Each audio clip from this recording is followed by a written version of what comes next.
वाराणसी में आप नेता राज्यसभा सांसद संजय सिंह का प्रधानमंत्री और भाजपा पर बड़ा आरोप। नरेंद्र मोदी हिंसक विचारधारा को बढ़ाने का काम करते हैं। भारतीय जनता पार्टी हिंसक विचारधारा वाली पार्टी है। बाबाओं से पूरे देश की सरकार डरी हुई है। हरियाणा की सरकार बाबा के सामने नतमस्तक है। बाबाओं पर इस देश में सख्त कानून बनना चाहिए। देखा नहीं? चलिए आपको हम दिखाएं अंद्रा पुल। अभी काशी में देखा आपने कल है? तो मैं तो मीडिया के मित्रों से कह रहा हूं बार बार कि आपको लखनऊ नहीं दिखता, मुरादाबाद नहीं दिखता, बनारस नहीं दिखता, गाजियाबाद नहीं दिखता, तो सारी समस्या दिल्ली में दिखती है। इसका तो कोई समाधान नहीं। फिर वही कह रहा हूं ना आपसे, ऐसे बाबाओं से पूरे देश में सरकारें डरी हुई हैं। आप हरियाणा का उठा के देख लीजिए, वहां की पूरी सरकार नतमस्तक है। एक बाबा जो पिछले दिनों इतने चर्चा में रहे, जेल में है, उनके सामने पूरी सरकार नतमस्तक हो जाती है। तो यही हाल है। ये बाबाओं का बाजार अनियंत्रित रूप से जो बढ़ रहा है, अंधविश्वास का जो विस्तार हो रहा है, इसके कारण बड़ी बड़ी सरकारें डरी हुई हैं इनसे। क्या बात कही है हिंदू को लेके? क्या बात कही है हिंदू को लेके? बगैर पूरी बात को सुने, उसका संदर्भ जाने, अगर किसी को कौवा कान ले गया वाली स्टाइल में बात करनी है तो उसका तो कोई समाधान है नहीं। भारतीय जनता पार्टी एक हिंसक विचारधारा की पार्टी है। ये एक नहीं 1,00,000 बार कहा जाएगा।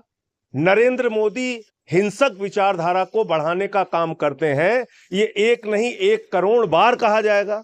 जिस देश का प्रधानमंत्री मुजरा जैसे शब्द का इस्तेमाल करे, मुगल, मदरसा, मुसलमान, घुसपैठिया, देश के अंदर खुलेआम नफरत फैलाने का काम करे, उसको क्या कहा जाएगा? वो हिंसक विचारधारा का पोषक है, गोडसे को मानने वाला है।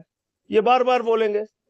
हिंदू धर्म को, हिंदू समाज को बदनाम करने का काम नरेंद्र मोदी और भारतीय जनता पार्टी कर रहे हैं। ये बात राहुल गांधी जी ने कही, उसको नहीं सुना और समझा गया।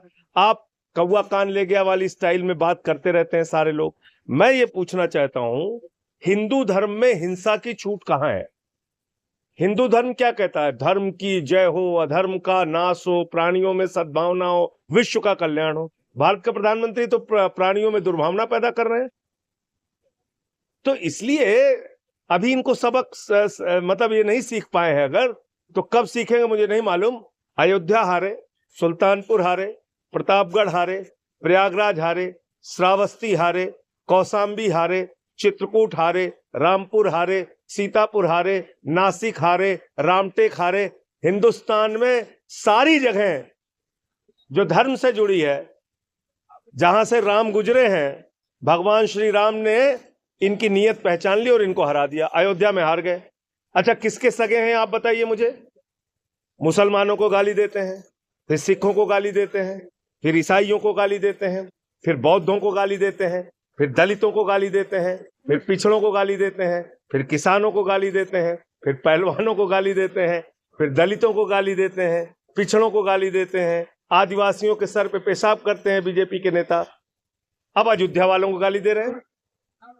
भगवान श्री राम की जय नहीं कह रहे हैं, अब कह रहे हैं जय जगन्नाथ। अब भगवान श्री राम की जय बोलना भी बंद कर दिया इन लोगों ने। इतने मतलबी लोग हैं। अयोध्या ने इनको हरा दिया, अब कह रहे हैं जय श्री राम नहीं लगाएंगे।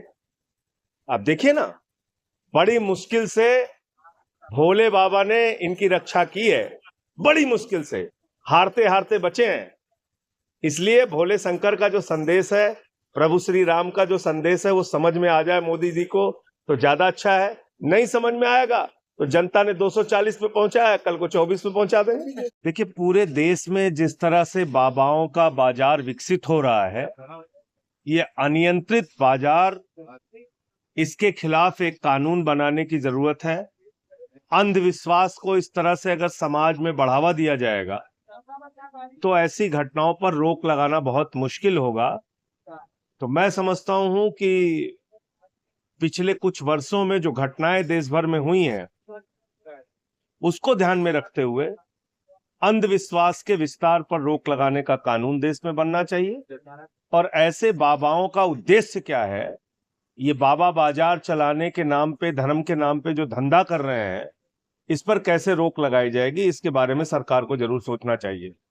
और जो घटना हुई है हाथरस की वो अत्यंत दर्दनाक है, पीड़ादायक है।